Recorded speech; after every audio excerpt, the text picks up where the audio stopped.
welcome back to another video. Happy New Year, happy 2022. I feel like it's been ages since I sat down with you guys, and yeah, here is another video. I think the first sit down video of 2022, but yes, here we are. And if you're new here, my name is Faith. I'm a registered nurse. On this channel, I talk more about general leveling up, especially for those nurses who want to relocate from their countries to the US. This is the channel for you. So if you are interested in such kind of things, please stick around and hit the subscribe button. Put on the notification bell so that every time I post, you don't miss out a video.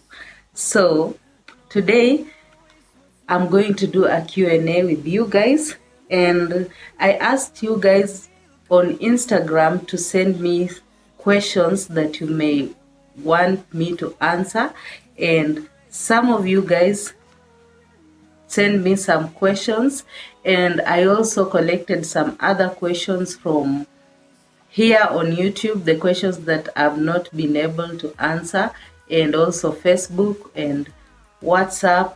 Yeah, some of you also text me on WhatsApp about some things that might be useful with other people.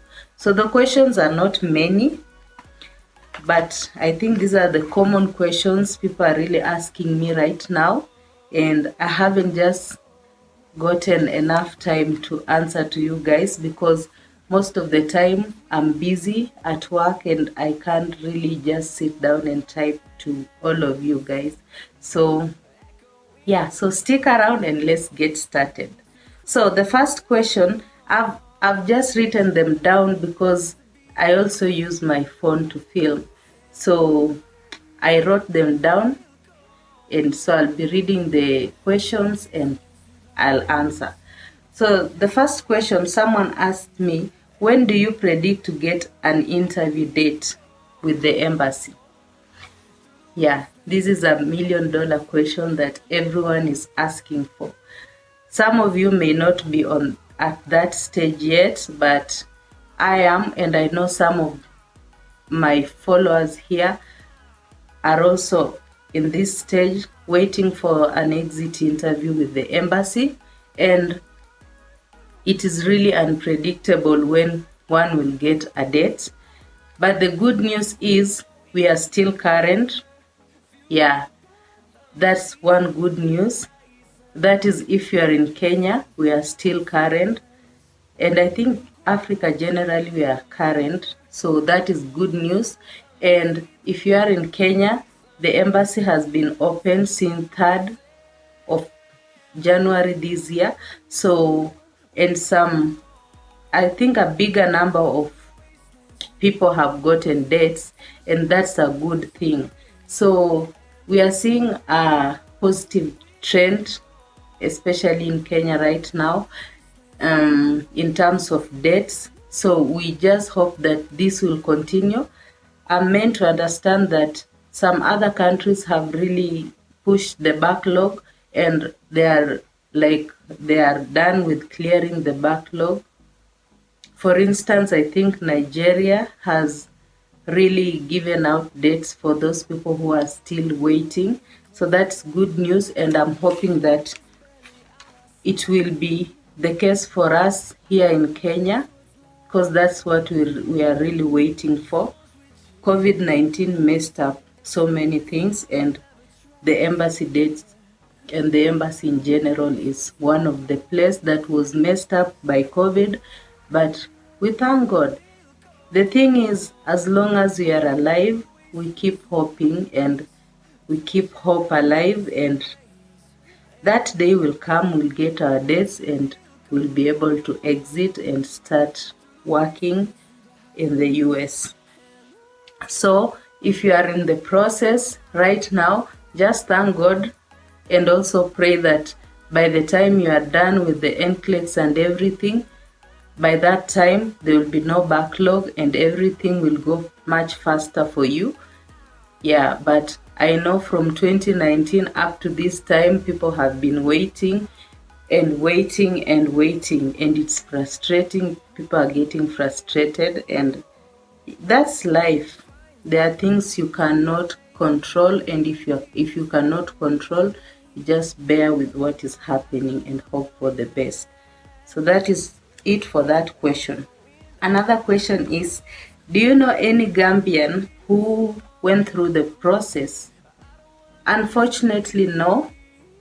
I don't know anyone in Gambia apart from you, the lady who texted me this on Instagram.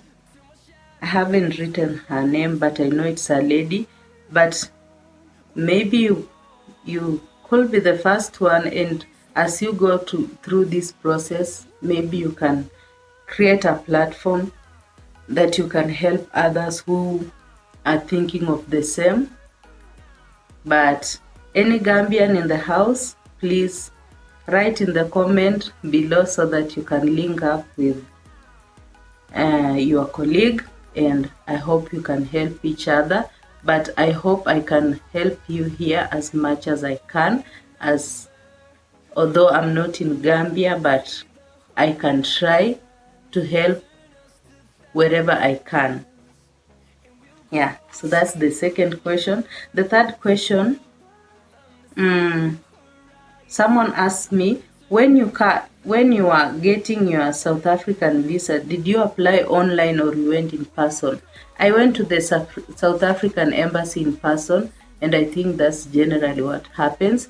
And I'll link a video in the description box about the requirements that you are supposed to have when you are going for the South African embassy to apply for your visitor's visa for your NCLEX exam.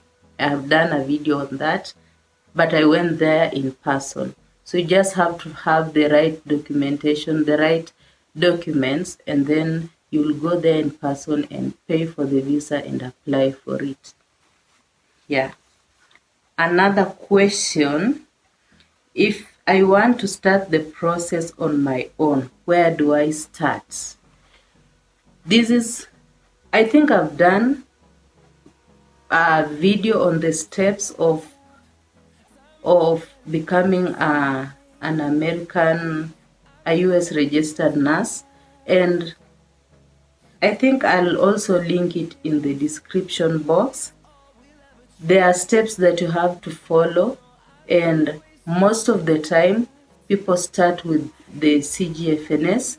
That is a body that you send your documents for them to be evaluated so that they know if you meet the academic standards for the US nurse.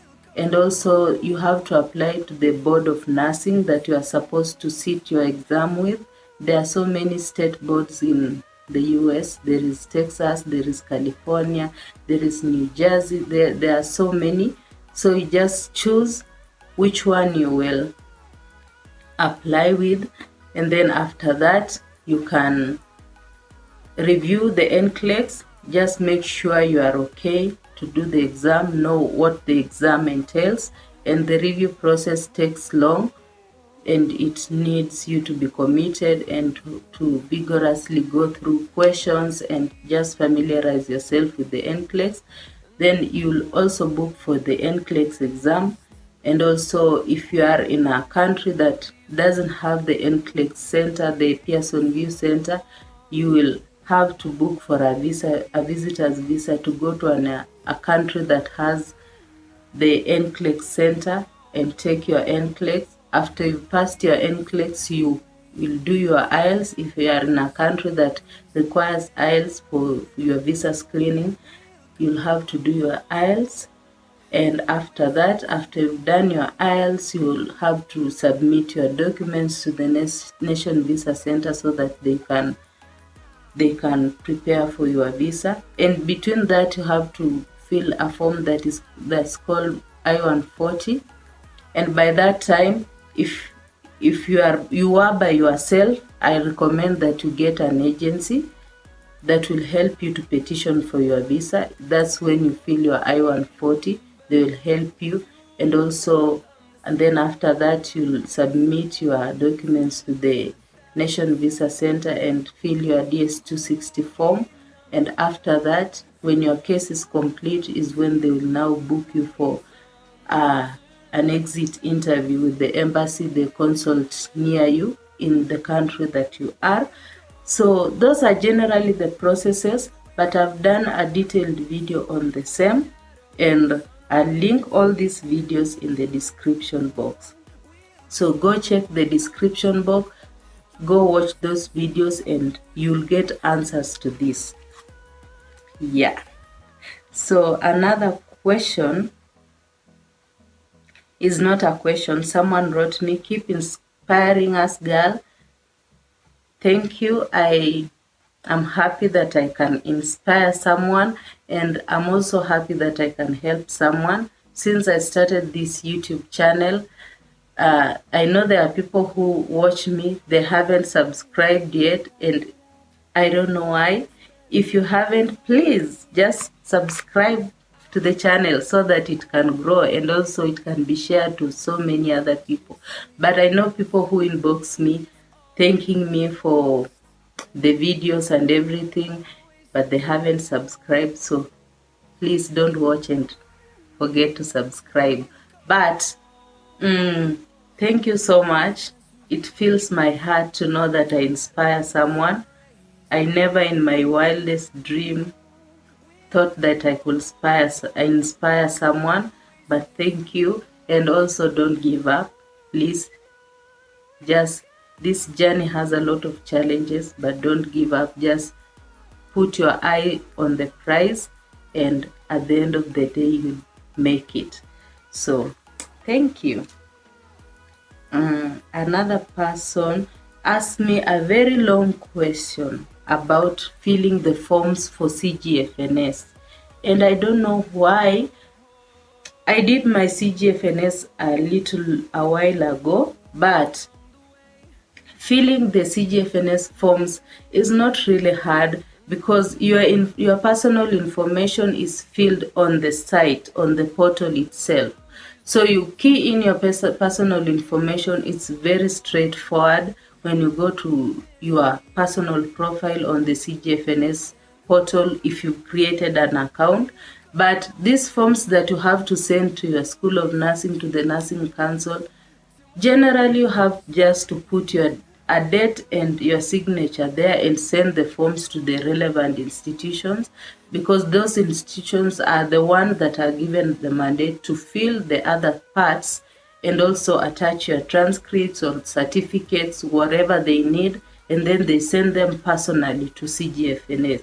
You can't fill them yourself.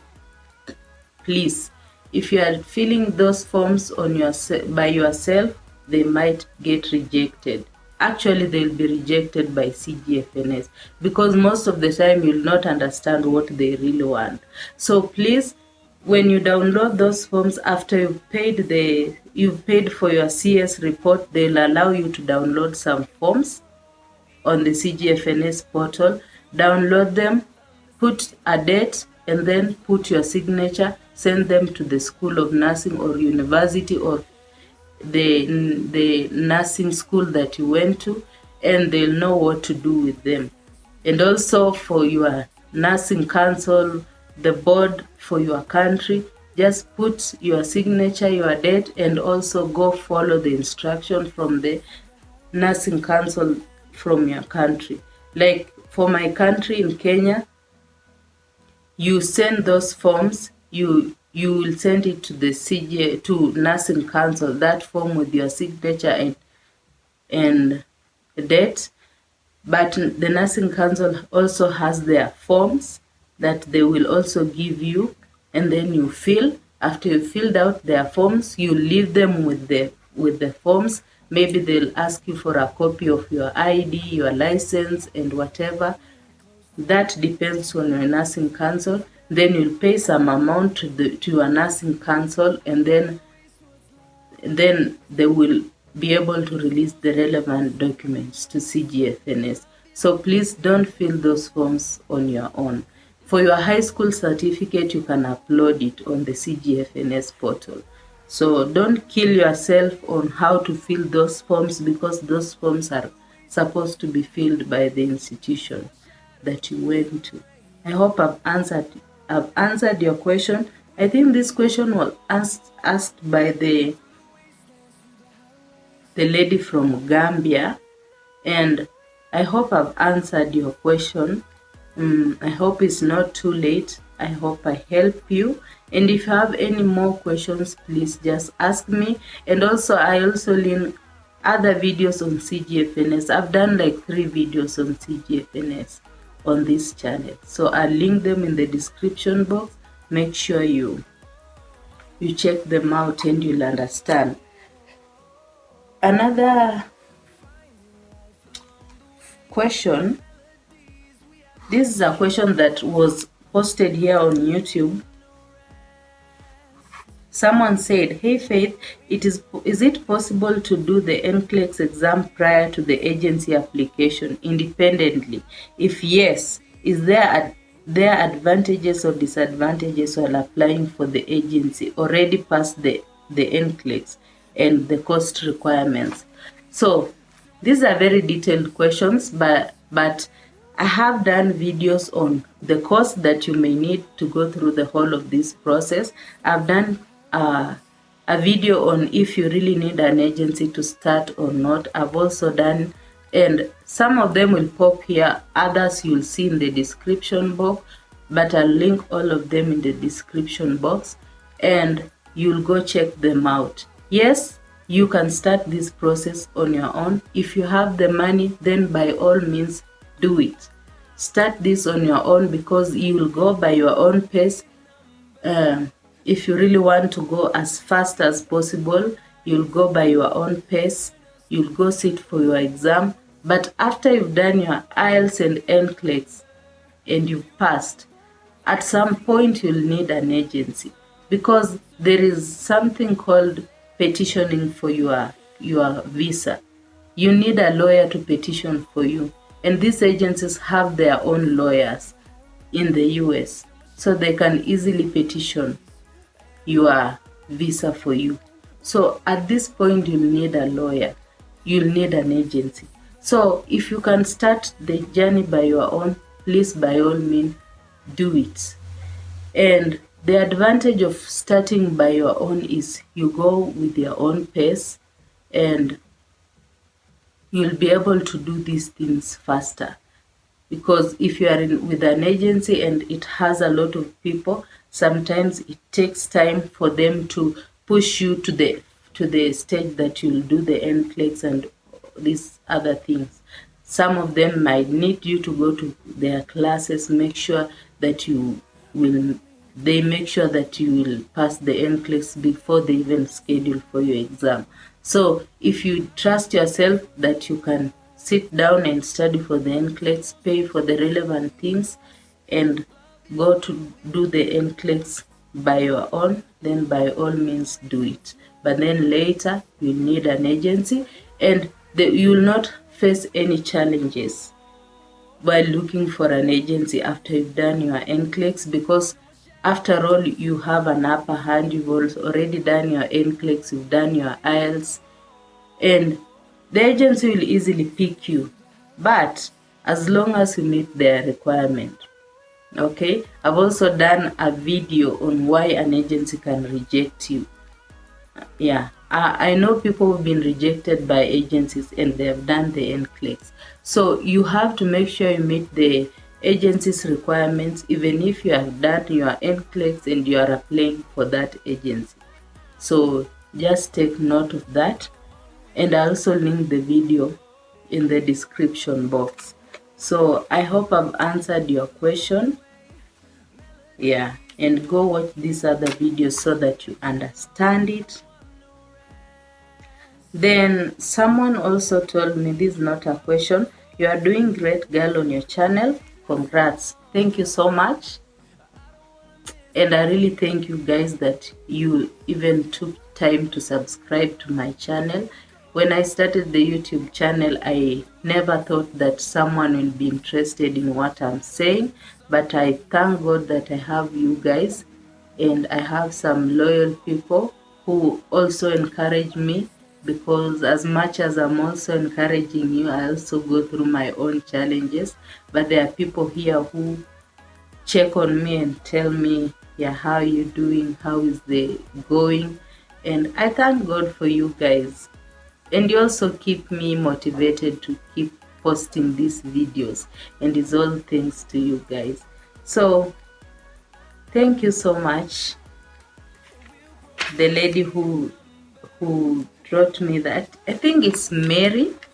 Yeah, she's also a nurse.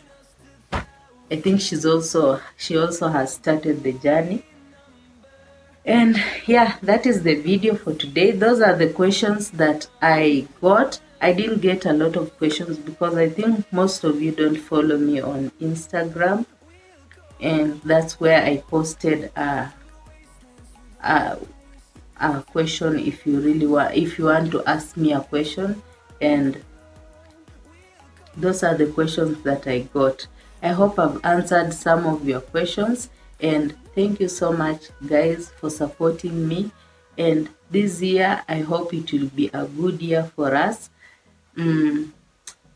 I have been busy at work, and also I've been also busy taking my the driving classes, because that is also a requirement that with my agency you have to have a driver's license, because they say that in the US it's better if you have your own car. So I've been taking my driving lessons, and yeah, I'm almost getting my driver's license.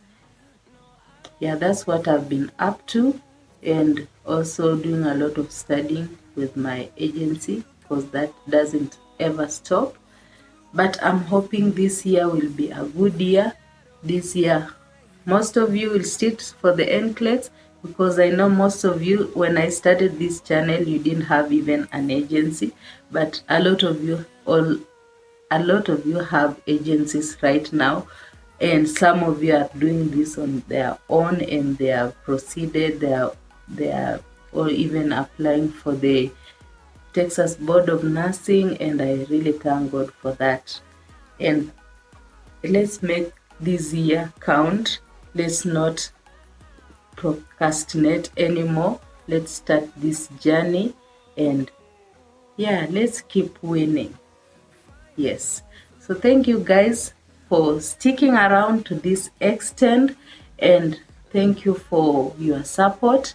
Please, if you haven't subscribed yet, please subscribe, and let's get this channel to 1,000 subscribers before the end of March, or yeah. So thank you guys. I wish you a very good 2022. I wish you prosperity, and I hope that this year will be the year for you to make changes in your life.